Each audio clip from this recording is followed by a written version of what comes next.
अस्सलामुअलैकुम दोस्तों, क्या हाल है? सब खैरियत से होंगे। आज के लतीफ़े करते हैं शुरू। पहला लतीफ़ा। एक पठान ने रोज़ा रखा। दोपहर को ही उसका बुरा हाल हो गया।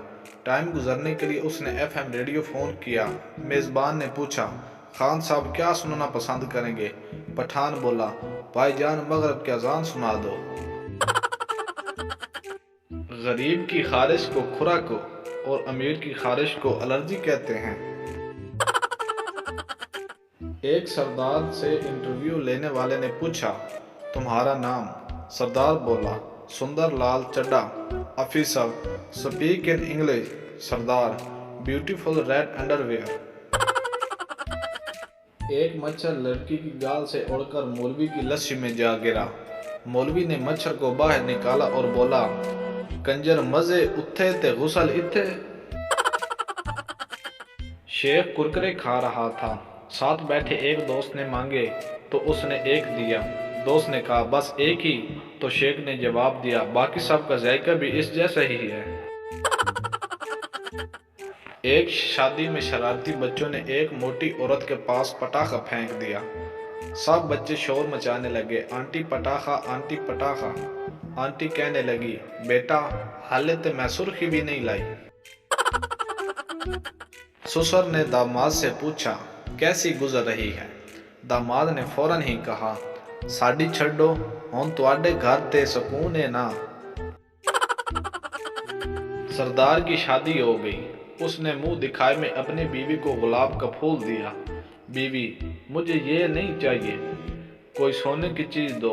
सरदार ने उसे नींद की गोली दे दी। एक सरदार ने छोटे कद की लड़की से शादी कर ली। लोगों ने पूछा, सरदार जी इतने छोटे कद की लड़की से क्यों शादी की? सरदार, मेरे दादा ने कहा था, मुसीबत जितनी छोटी हो उतना ही अच्छा होता है। लंदन की एक बस में लड़कियां सवार हो रही थी। जब बस भर गई तो एक सरदार सवार होने लगा। कंडक्टर ने सरदार से कहा, नो मोर नो मोर। सरदार गुस्से से, सालियां मोरनियां ते सारियां चढ़ा लिया ने, हुण मोर आया ते मौत पै गई है। जिंदगी में रिश्तेदार सीधे मुंह बात करना भी पसंद नहीं करते और मरने के बाद मंजी हिला हिला कर कहते हैं, वे तुम बोलता क्यों नहीं? एक भट्ट और जट की बीवियां गुम हो गई। जट, तुम्हारी बीवी कैसी थी? भट्ट, गोरी रंगत, गुलाबी होंठ, कतरीना जैसा कद, ऐश्वर्या जैसी आंखें, माधुरी जैसी चाल, शिल्पा जैसे बाल, सानिया जैसी फिटनेस। और आपकी? जट, मेरी नू मार गोली, चल तेरी लबिए।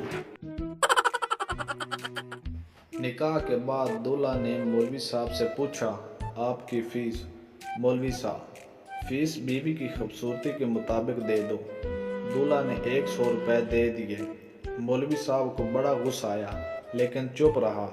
अचानक हवा चली और दुल्हन का घूंघट उठ गया।